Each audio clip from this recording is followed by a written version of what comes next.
और जब आयु दे दी, भगवान राम सर्वज्ञ ही जानते हैं।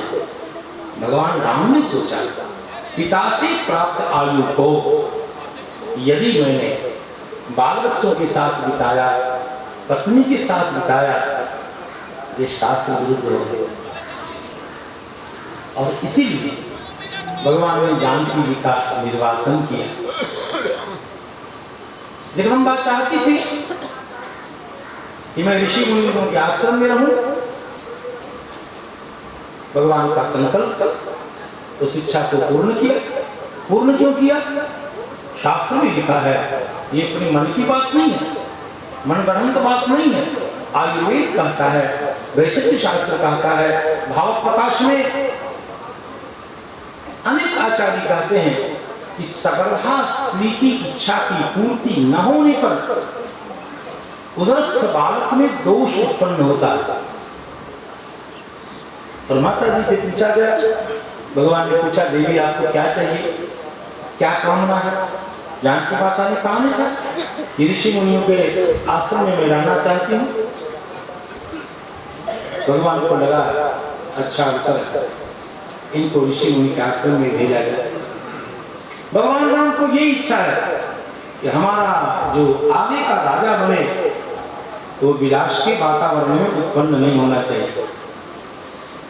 विलासी व्यक्ति के साथ रहकर अयोध्या का सुख सौविध्य वैभव विलास, इसमें बच्चा उत्पन्न होगा, पलेगा, तो शायद जैसा धर्मात्मा राजा अयोध्या को चाहिए वैसा उत्पन्न नहीं होगा। बचपन से ही, गर्भकाल से ही इसको सात्विक संस्कार परिवेश मिलना चाहिए। इसलिए श्री सीताराम जी ने परस्पर मीटिंग करके क्या करें योजना बनाई और श्री जानकी जी को वाल्मीकि जी के आश्रम में भेजा गया। वाल्मीकि जी के आश्रम में भेजा गया है, जानकी जी को घर से निकाला नहीं गया। याद रखिए, वाल्मीकि रामायण में यत्र तत्र लिखा है, लक्ष्मण जी से भगवान ने कहा, लक्ष्मण जानकी जी को लेकर के गंगा जी के किनारे वाल्मीकि जी के आश्रम के आसपास छोड़ देना। भगवान जानते हैं कि वाल्मीकि जी का आश्रम गुरुकुल है। सीता जी के करुण क्रंदन को सुनकर के ऋषि मुनि ले जाएंगे। जानकी जी का ये स्थानांतरण है, वन निर्वासन नहीं है। वो इसलिए हमारा बालक सात्विक संस्कार परिवेश में पले, जैसा धर्मात्मा अयोध्या के राजा को होना चाहिए वैसा धर्मात्मा राजा अयोध्या को प्राप्त हो। इसलिए दोनों पति पत्नी की नीति के अंतर्गत, सोच समझ के अंतर्गत ये लीला हुआ। एक बार श्री सीताराम जी महाराज दोनों बैठ करके विचार करने लगे, जानकी हमारे अवतार का प्रयोजन तो पूरा हो गया, अचानक हम दोनों एक साथ चल जाएं तो हमारे जो भक्त हैं वो अत्यंत आहत होंगे। ऐसा करते हैं, हम दोनों एक एक करके चलते हैं, हम दोनों को साथ जाना। लीला का प्रयोजन पूरा हो गया, अब कैसे चलें? तो जगदम्बा जानकी माता ने कहा, पहले नहीं चलती,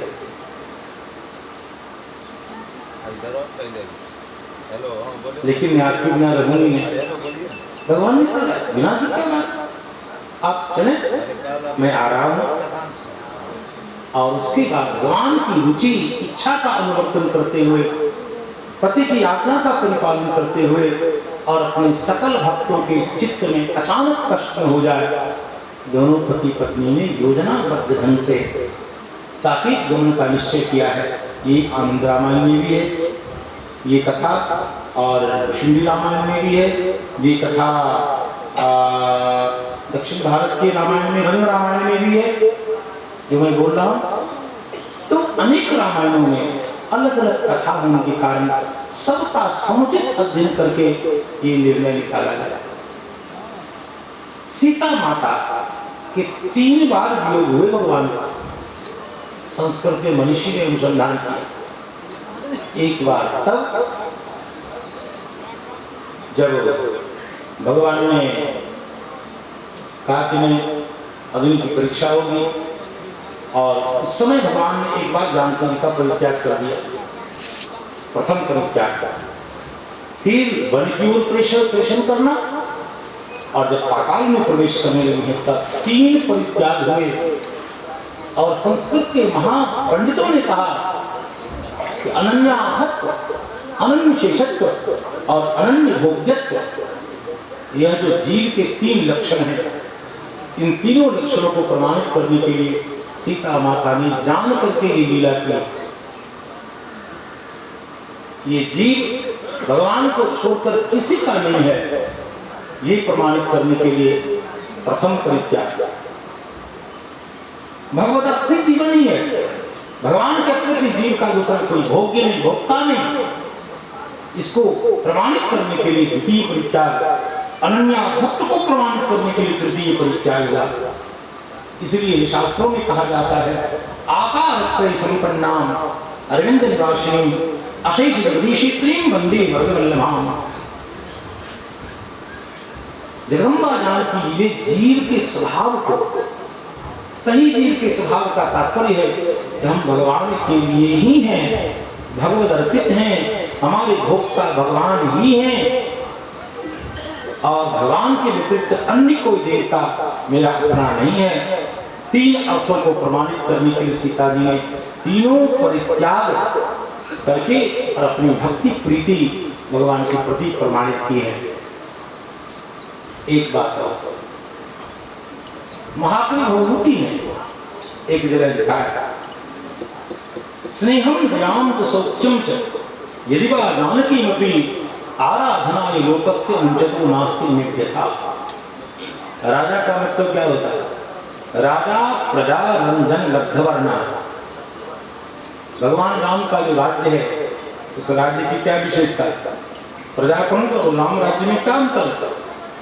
यहाँ तो एक को 50 वोट मिले, एक को 51 मिले, 51 वाला जीत जाएगा। और भगवान के यहाँ एक मत की इतनी कीमत है कि एक ने विरोध किया, भगवान ने कहा इसको महत्व दिया जाए। सारी की सारी प्रजा अनुकूल है, सब विरोध कर रहे हैं कि ये पापी ये क्या बोलेगा महाराज, हम जगदम्बा जानकी जी को जानते हैं। भगवान ने कहा तू क्या जानोगे, हमारे सामने जो परीक्षा हुई, लेकिन हम राजा हैं। एक एक प्रजा के मत का कितना आदर करते हैं, संसार को भगवान राम ने सिखाया। कहा एक ने भी यदि संदेह व्यक्त किया तो राजा की शुद्धि की बहुत जरूरी है। एक मत का इतना महत्व संसार में यदि कोई दे सकता है तो भगवान राम दे सकते हैं। राजा प्रजा रंजन लब्धवर्णः, प्रजा का रंजन करना राजा का काम है। फोटो खिंचवाना और बड़े ऊंचे आसन पर बैठ जाने से कोई राजा नहीं होता। बड़े बड़े घर में जन्म लेना, वैभवपूर्ण विलासपूर्वक जीवन जीने का नाम राजा नहीं होता। राजा एक सन्यासी होता है, राजा तप करने के लिए होता है। और भगवान ने कहा इस एक प्रजा के लिए मैं तप करने को तैयार हूं। इसलिए राम राज्य भगवान वेद व्यास कहते हैं राम जी के गुणों का वर्णन करते हुए कि राम जी शासक नहीं है प्रजा के, राम जी प्रजा के शासक नहीं है, राम जी प्रजा के आराधक हैं।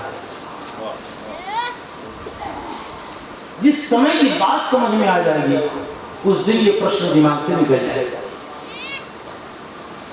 राम जी प्रजा को मानते कि हमारा भगवान है, ये प्रजा नहीं है, हम इसके सेवक हैं। और किसी भी हमारे भगवानों में से एक भगवान ने भी कोई दिक्कत बताई है तो हम उसके लिए इतनी जान न्यौछावर करते हैं। ये वृत्ति भगवान राम की है।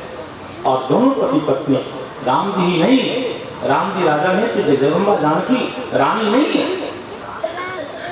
और दोनों ने मिल करके प्रजा की एक एक रुचि का इतना समादर होना चाहिए और भगवान ने इसको प्रमाणित किया।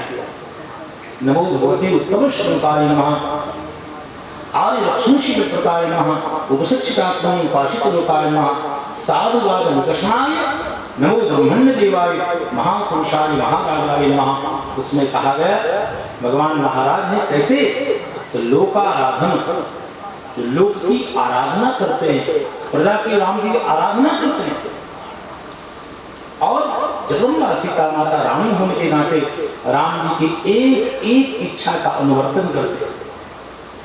जानकी जी सर्वदा चाह रही हैं, और अपने वाल्मीकि रामायण में कल सुना होगा, जानकी जी ने कहा था लक्ष्मण जी से, लक्ष्मण जी यहाँ से जाइएगा तो राजा धीराज भगवान से कहिएगा कि प्रजा को किंचित भी कष्ट न हो।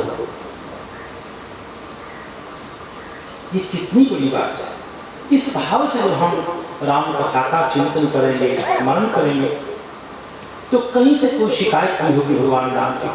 आपको क्या लगता है, जिनकी सत्य को, जिनकी सतीत्व को भगवान राम ने स्वयं अपनी आंखों से प्रमाणित देखा है, और उस जानकी को भगवान राम को छोड़ना पड़ा, क्या उस राजा को कोई कष्ट नहीं?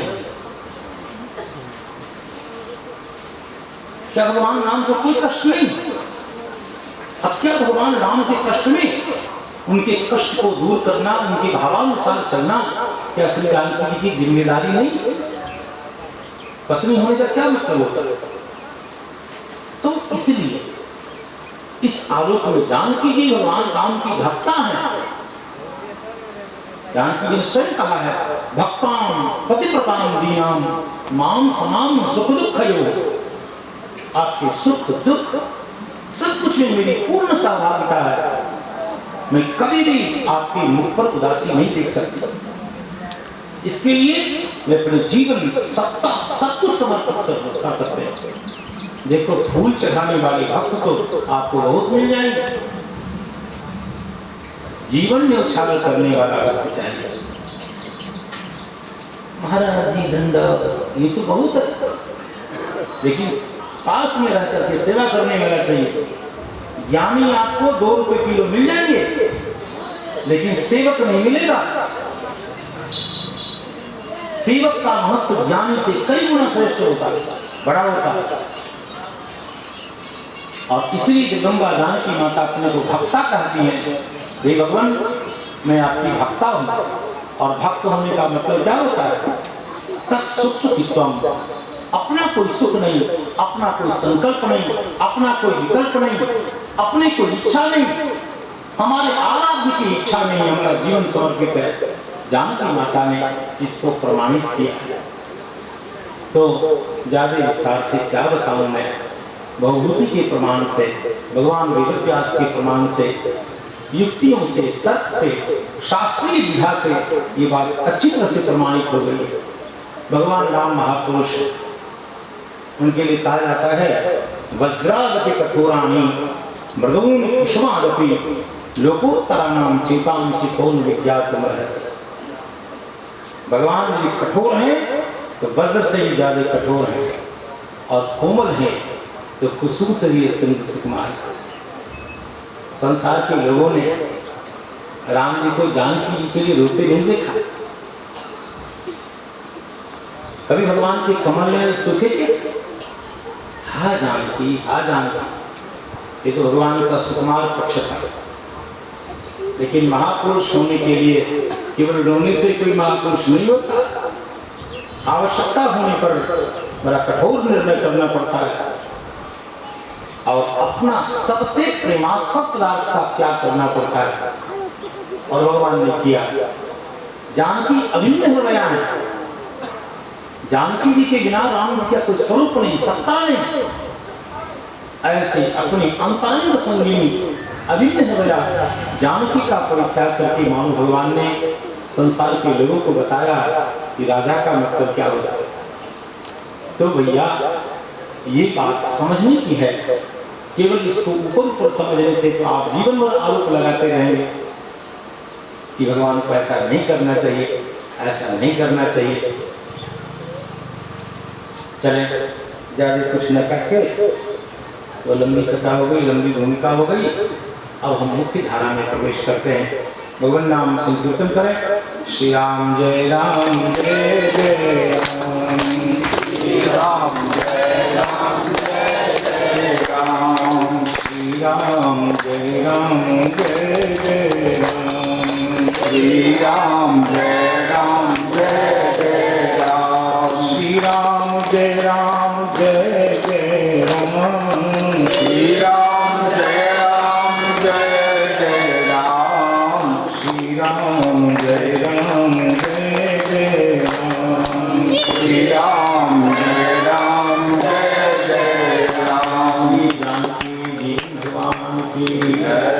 श्री सीता माता की जय, श्री हनुमान जी महाराज की जय, सर्व संत वैष्णव भगवान की जय।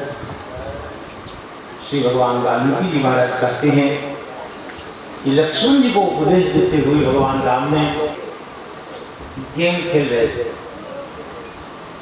और किसी की गेम खेल गई कुएं में। कहा गया भगवान गेम निकाल दीजिए। भगवान ने अपने विशाल भुजदंड को ऐसे किया, गेंद तो पकड़ ली, भगवान के दिव्य कर का स्पर्श एक गिरगिट से हो गया। संस्कृत में इसको कृकलाश कहते हैं। कृकलाश